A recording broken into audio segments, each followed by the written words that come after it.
Hey everyone, welcome back to the channel. If you love movie car legends, post-apocalyptic design, and the kind of machines that roar louder than their drivers, you've come to the right place. Today, we're talking about one of the most brutal and beloved cars ever built, Max's 1973 V8 Interceptor from Mad Max. It's the kind of car that doesn't just move, it haunts. A machine that feels half weapon, half ghost.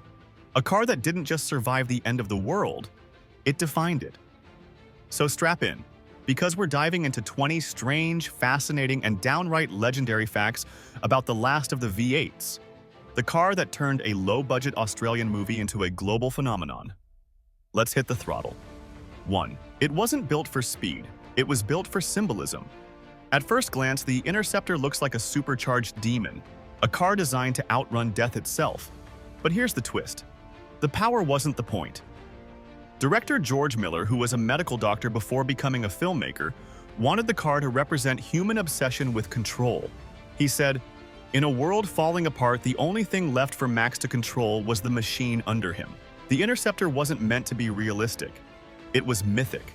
That massive blower, the snout-like nose, the heavy black paint, it all symbolized raw aggression in mechanical form.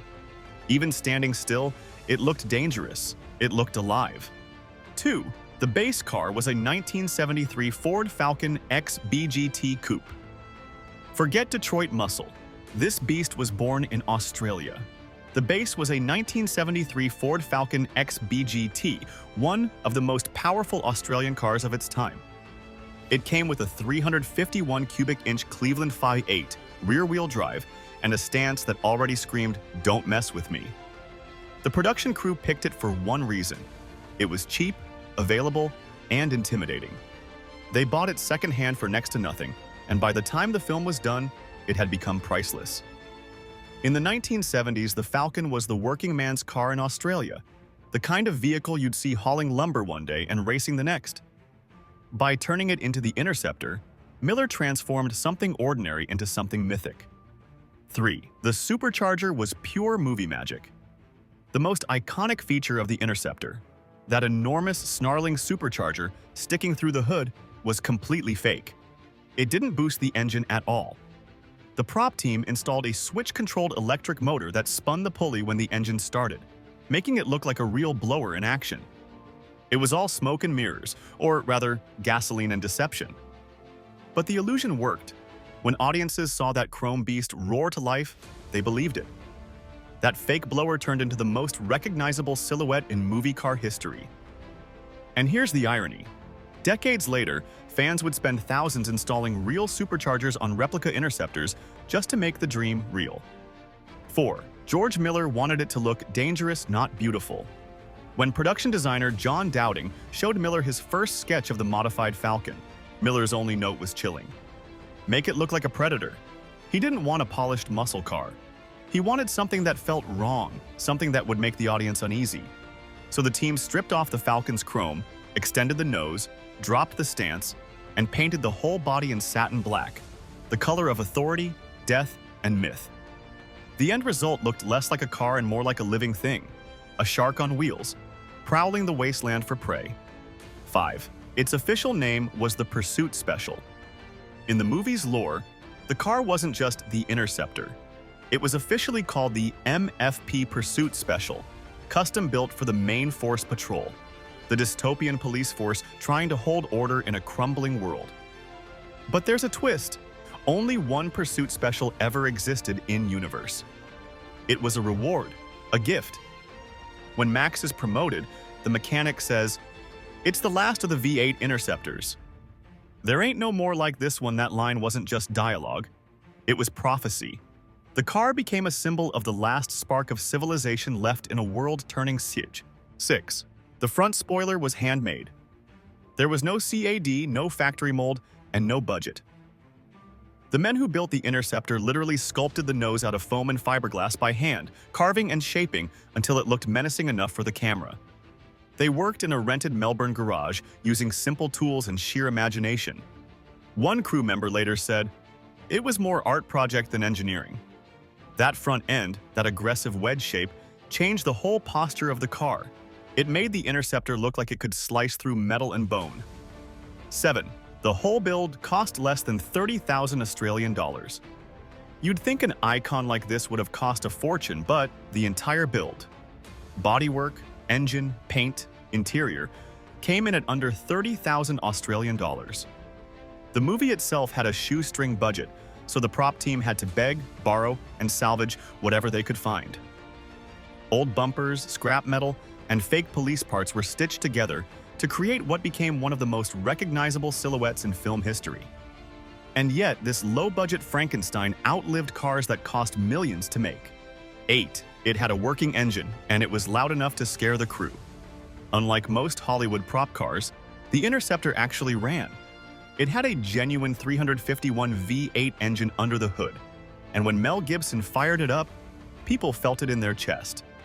Cameramen reportedly wore earplugs during close-up shots because the idol was so aggressive it rattled the tripods. And yet, despite all that noise, the blower still didn't add real horsepower. It just looked terrifying. The irony of the Interceptor is that it was louder than it was fast.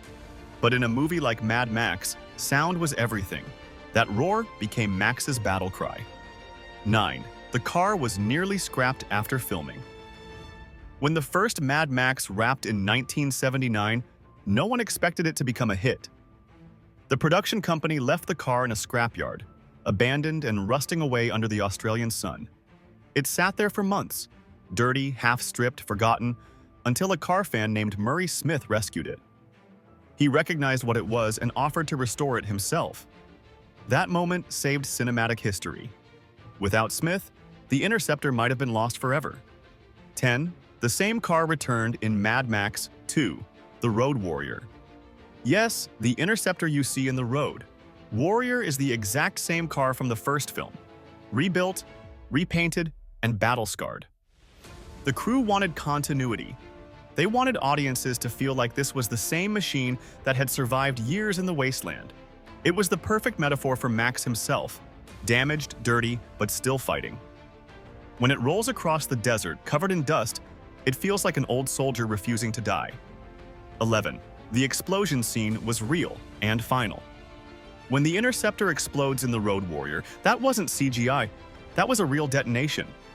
George Miller made the heartbreaking call to sacrifice the car for authenticity. One of the 2 remaining Interceptors was filled with fuel and blown up for real, and fans have never forgiven him for it. But Miller stood by the choice. He said, "When you destroy something iconic, the loss becomes emotional." And he was right. That explosion turned the car from a prop into a legend. 12. It was later rebuilt piece by piece. Years later, fan and restorer Bob Fursenko spent over a decade recreating the Interceptor using surviving parts and original blueprints.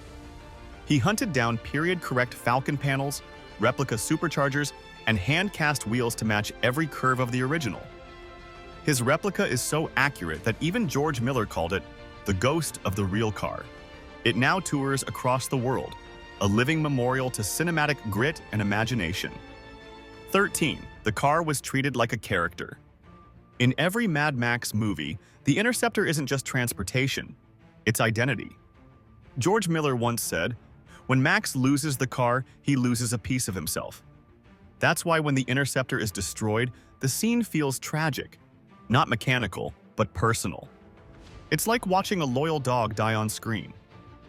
The Interceptor isn't a machine.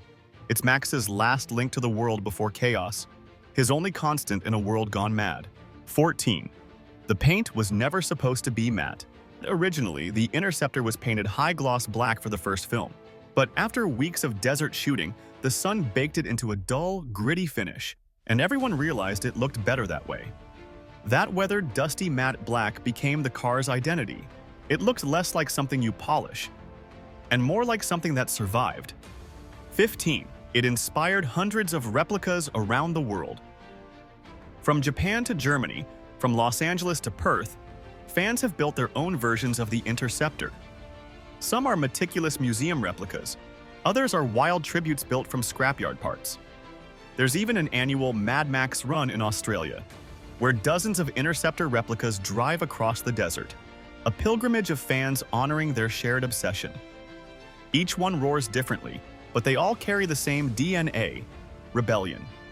16. The sound design was a Frankenstein of engines. Sound designer Roger Savage layered audio from 3 cars, a Ford GT40, a Mustang, and a dragster, to create that unholy roar. The goal was to make the Interceptor sound supernatural, something between a beast and a bomb. Every gear shift growl, every deceleration crackle, handmade.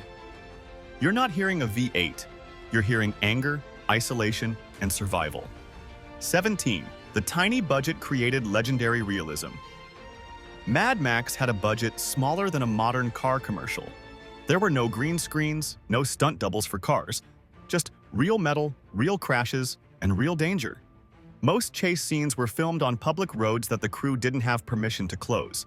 If a car crashed, they used it in the movie. That's why the film feels so authentic, because it was. The Interceptor wasn't pampered. It was pushed to the edge, just like the characters who drove it.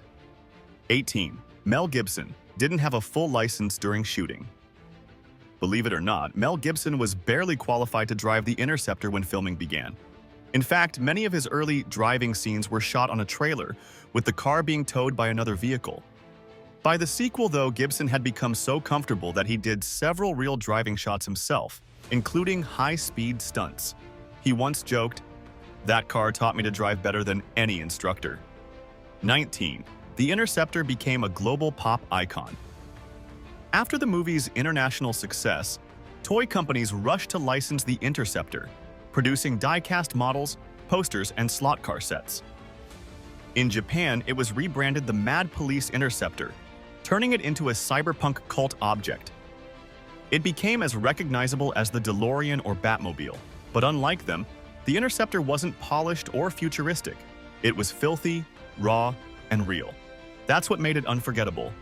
20. It returned in Mad Max Fury Road and died again. More than 35 years later, George Miller brought the Interceptor back from Mad Max Fury Road. Older, meaner, and covered in scars, it appeared like a ghost resurrected. But Miller, staying true to his brutal storytelling, destroyed it again on screen, to remind fans that even icons can fall. In a movie about survival, nothing stays pure forever. And yet, that's what made it beautiful. The Interceptor had become a living metaphor, a relic of the old world still roaring in a new apocalypse. The legacy of the last V8. The Interceptor isn't just a car. It's a myth, forged in exhaust fumes and dust. It represents freedom when the world's collapsing, power when everything's broken, and defiance in the face of chaos. It was never about horsepower. It was about heart. That's why 50 years later, we still remember it. So what makes the 1973 V8 Interceptor truly special? Not its speed, not its fame, but its soul. It's ugly, loud, unreliable, and somehow absolutely perfect. All right, that's our deep dive into the strange, wild, and fascinating story of Max's 1973 V8 Interceptor. Which fact blew your mind? Tell us in the comments below. And if you love stories where metal meets myth, hit that like button, subscribe, and ring the bell. Because on this channel, the engines never stop. Thanks for watching. And remember, out here in the wasteland, the V8 still rules.